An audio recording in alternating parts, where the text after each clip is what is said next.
Attitude star Chandrahas నటించిన బరాబర్ ప్రేమిస్తా cinema విడుదలైనప్పటికీ ప్రస్తుతం ఆ సినిమా కంటే ఎక్కువగా చర్చకు దారి తీసింది ప్రీ రిలీజ్ ఈవెంట్ లో జరిగిన ఒక వివాదం. సినిమా ఫలితం ఎలా ఉన్నప్పటికీ ఈ ఈవెంట్ లో చంద్రహాస్ పాడిన పాట ఇప్పుడు సోషల్ మీడియాలో పెద్ద కాంట్రవర్సీగా మారింది. స్టేజ్ పై ఆయన పాడిన ఆ పాటను కొందరు అసభ్యంగా ఉందంటూ విమర్శించగా, మరికొందరు అది అవసరం లేని హంగామా అంటూ కామెంట్లు చేస్తున్నారు. ఈ వీడియో సోషల్ మీడియాలో వైరల్ కావడంతో పలువురు ప్రముఖులు, నెటిజన్లు తమ అభిప్రాయాలను వ్యక్తం చేశారు. ఇదే సమయంలో ఒక ప్రముఖ జర్నలిస్ట్ కూడా ఆ వీడియోపై తన వ్యక్తిగత అభిప్రాయం వెల్లడించారు.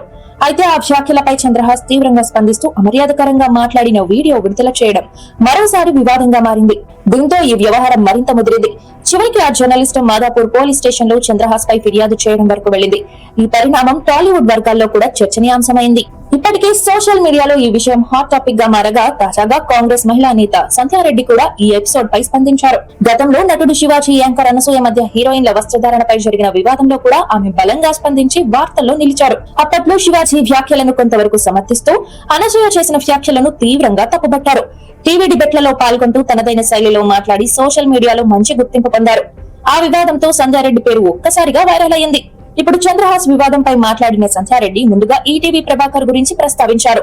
ప్రభాకర్ ఎంతో కష్టపడి ఇండస్ట్రీలో మంచి పేరు సంపాదించుకున్నారని, అలాంటి వ్యక్తి పేరును చెడగొట్టేలా వ్యవహరించొద్దని చంద్రహాస్ కు సూచించారు. ఎవరైనా ఎదగాలంటే కష్టపడాలి, కానీ వివాదాల ద్వారా గుర్తింపు పొందాలని ప్రయత్నించడం సరికాదు అని అన్నారు. డబ్బుందనే గర్వం ఎవరికి మంచిది కాదని, ముఖ్యంగా సినిమా రంగంలో వస్తున్న యువ హీరోలు మరింత జాగ్రత్తగా ఉండాలని ఆమె చెప్పారు. నేటి తరం హీరోలు ఎలా ఉంటున్నారో చూసి నేర్చుకోవాలని చంద్రహాస్ కు సూచించారు. రామ్ చరణ్, మహేష్ బాబు, ప్రభాస్ వంటి స్టార్ హీరోలు ఇండస్ట్రీకి వచ్చిన ప్రారంభ దశలో ఎంతో వినయంగా ఉండేవారని గుర్తు చేశారు. వారు తమ ప్రతిభతో, కష్టంతో ఎదిగారని, వివాదాల ద్వారా కాదు అని ఆమె అన్నారు. స్టేజ్ పై బూతు పాటలు పాడడం, రెచ్చిపోవడం ప్రేక్షకులకు మంచి సందేశం ఇవ్వదని సంధ్యారెడ్డి అభిప్రాయపడ్డారు. సమాజానికి ఉపయోగపడే సినిమాలు చేయాలని, మంచి మెసేజ్ ఇచ్చే కథలను ఎంచుకుంటే ప్రేక్షకులు మరింత గౌరవిస్తారని సూచించారు. సినీ నటులు సమాజంలో ప్రభావం చూపే వ్యక్తులని, కాబట్టి వారు మాట్లాడే తీరు, చేసే పనులు బాధ్యతాయుతంగా ఉండాలని అన్నారు.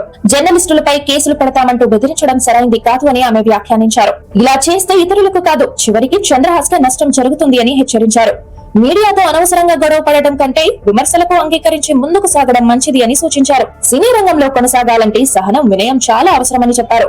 ఈ మొత్తం వ్యవహారం చూస్తుంటే ఫ్రీ పబ్లిసిటీ కోసం కావాలని కాంట్రవర్సీ క్రియేట్ చేసినట్లుగా తనకు అనిపిస్తోందని సంధ్యారెడ్డి వ్యాఖ్యానించారు. నెగిటివ్ ప్రచారం ద్వారా కూడా గుర్తింపు వస్తుందనే భావన ఇప్పుడు కొందరు యువ హీరోల్లో పెరుగుతుందని అన్నారు. అయితే అలాంటి ప్రచారం తాత్కాలికమేనని, దీర్ఘకాలంలో అది కెరీర్ కు హాని చేస్తుందని హెచ్చరించారు. ఇదే విషయంపై పలువురు విశ్లేషకులు కూడా తమ అభిప్రాయాలను వ్యక్తం చేస్తున్నారు.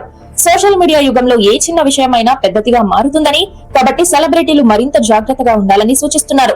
నెగిటివ్ ప్రచారం ద్వారా ఫ్రీ పబ్లిసిటీ పొందాలనే ఆలోచన నుంచి కొత్త తరం హీరోలు బయటపడాలని సూచించారు. ప్రేక్షకుల ప్రేమను పొందాలంటే మంచి సినిమాలు, మంచి ప్రవర్తనే ముఖ్యమని అభిప్రాయపడ్డారు. మొత్తం మీద చంద్రహాస్ చుట్టూ తిరుగుతున్న ఈ వివాదం టాలీవుడ్ లో హాట్ టాపిక్ గా మారింది. ఈ కాంట్రవర్సీ ఎలా ముగుస్తుంది, చంద్రహాస్ తదుపరి ఎలా స్పందిస్తారు అన్నది ఇప్పుడు ఆసక్తికరంగా మారింది. అయితే ఒక విషయం మాత్రం స్పష్టంగా కనిపిస్తోంది. సోషల్ మీడియా యుగంలో ప్రతి చర్య, ప్రతి మాట పెద్ద చర్చకు దారితీస్తోంది. కాబట్టి సెలబ్రిటీలు మరింత బాధ్యతతో వ్యవహరించాల్సిన అవసరం ఉందని పలువురు భావిస్తున్నారు.